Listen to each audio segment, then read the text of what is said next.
Hey everybody, how you doing? Hope you're having a good week. Got a video here for you today, and it's about changing the Pcv valve on a 2017 Ford Explorer with the V6. Not the turbo V6, but the standard. So if you've got a 2017, or I think if you go all the way back to 2011, I think they use the same 3.5 liter Duratec V6. Again, this is not the turbo motor. I do believe the Pcv valve is in the same place, but it might not be. I can't guarantee that, so don't hold me to it. So today's video is pretty straightforward. How to find the Pcv valve, where it's at. It's on the back cylinder cover. Unfortunately, it's not in the front one. This is a transverse V6. And today's video will be how to find it, change it, and put everything back together. Not real complicated, probably about 20 minutes worth of work. I've already done some of the removal work to make the video go a little quicker. I don't have a video editor yet, so if anybody's got any good ideas or knows of a free video editor, post it in the links down below. Let me know what you think of the video. As always, thank you very much for subscribing. I appreciate and love all of my subscribers. Keep up the good work, guys. Appreciate the subs. Okay, without any further ado, here we go. The engine cover has to come off.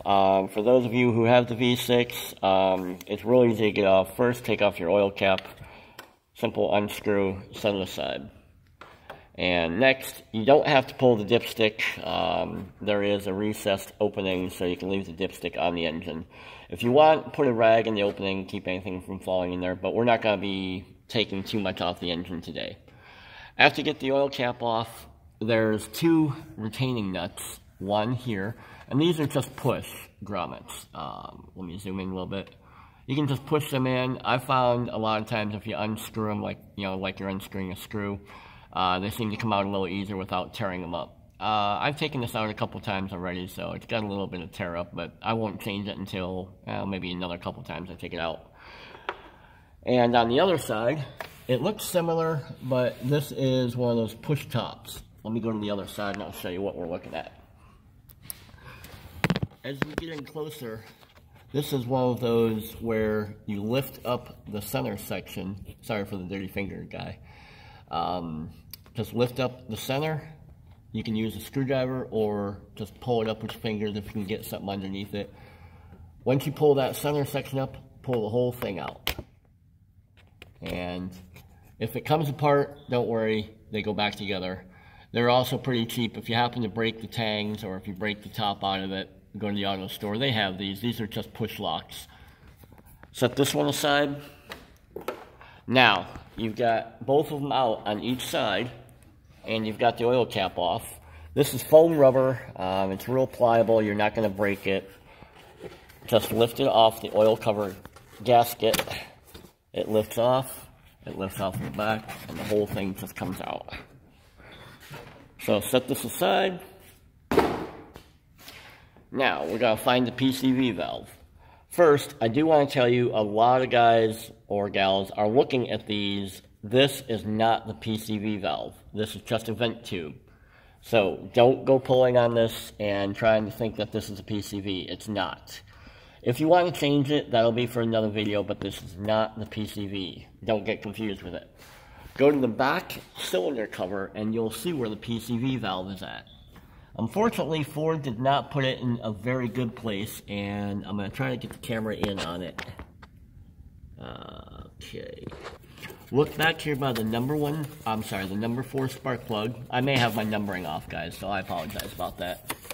So look back here by the spark plug, the coil-on plug, and look just behind it. I'm going to try to get my fingers back there as I'm talking to you guys. And if you can see this gray where I'm putting my finger on it, it's hard to reach back here. Okay, right where you see my thumb in the video, that is your PCV. I've already taken the hose off of it.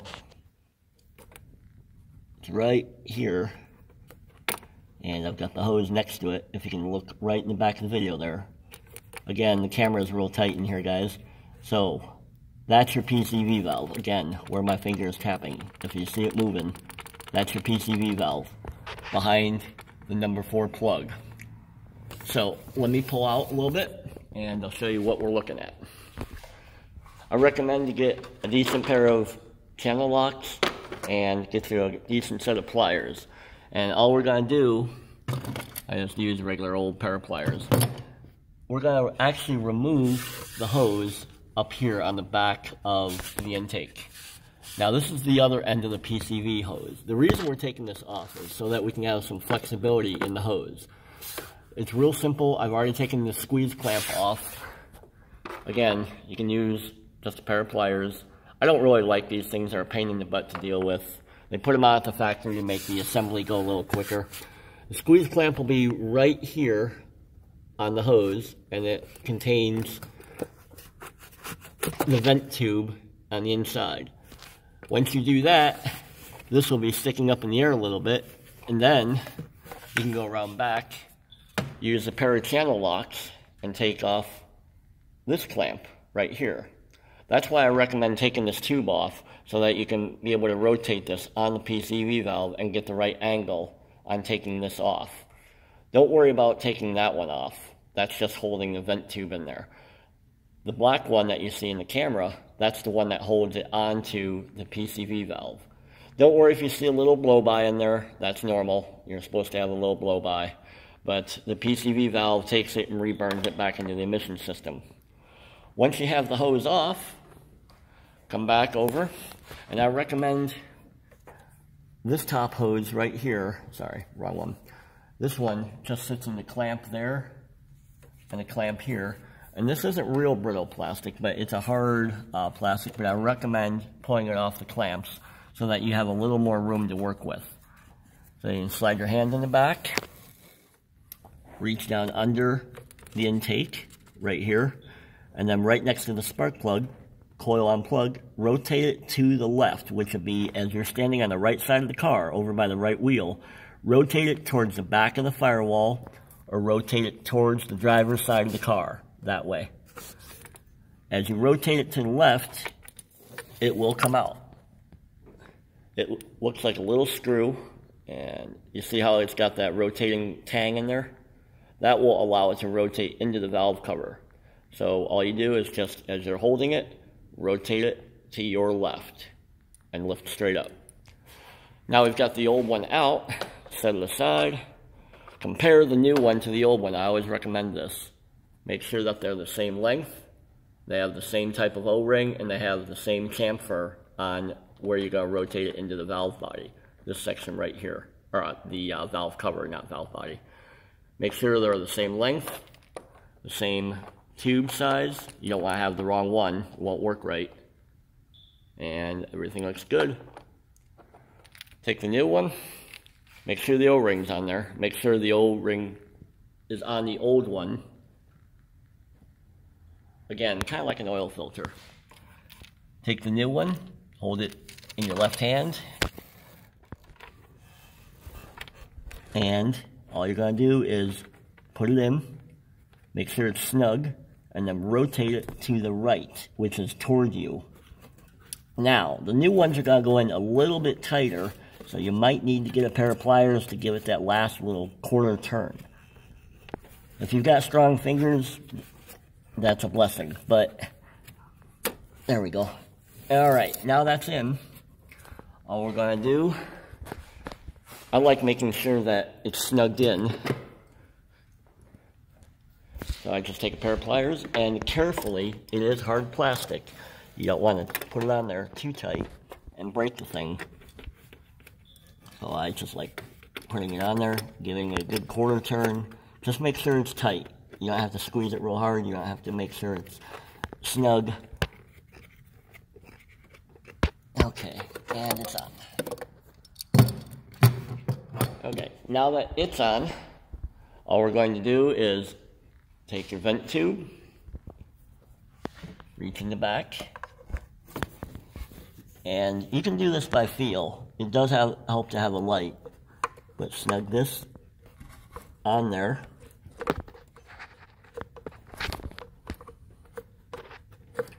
And I may have to put the camera down and do this with two hands because the intake is a little bit in the way, and you'll find out for yourself when you're doing this. The intake was not designed 100% what I think is efficient by Ford, but they may have done the best they could. Remember, this is also the same engine they used for the turbo.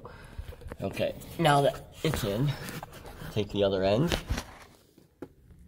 and put it in the tube over here. Before I do that, don't forget to put the clamp on there. How many of you out in YouTube are sitting there saying, hey, you forgot the clamp? Alright, so we're going to put this on here. It doesn't matter which way it goes on. You can put the 2 tangs at the back, you can put the one at the back, doesn't really matter. What I want to do down the road is I'll probably change out to a simple hose clamp and make it a little easier to put this all back together. Okay, once you slide that in the tube, make sure that you get it in far enough. You see this flange right here? You want to make sure that flange is up against the hose. You'll feel a little click when it goes all the way in there. Alright, then all you gotta do is slide this over the top of it. How many of you tried to make a video and then found out the hard way? It's really tough to do things like car repairs one-handed. Okay, well, looks like we're gonna probably end the video short because I've got to sit there and try to get this back on here with 2 hands. But that's it. Once you get that tube on there, all you do is you take your engine cover, and I'll just show you how to put it back on now. Once you have the engine cover in place, the first thing you're going to do is, as you just rest it down on top of the engine, just push it around the oil gasket. You're not going to break anything. This is pretty solid. Once you get it all the way around, just line up the holes, and for your push clip here, we'll go in here, just snap that in, and then the other one, take your push top, and all you're going to do there is, once you've lined up the hole, don't go anywhere with that joke, guys, I know what you're thinking. Once you've lined up, just snap it in there, push the top down, you're done. Don't forget the oil cap, guys. Don't drive around slinging oil. Other than that, that's it to change the PCV valve. If you have any questions, you like the video, you don't like the video, you got ideas for other videos, give me a shout down below. Give me a thumbs up if you like the video. As always, thank you for watching. Guys, have a good week. Take care. Bye.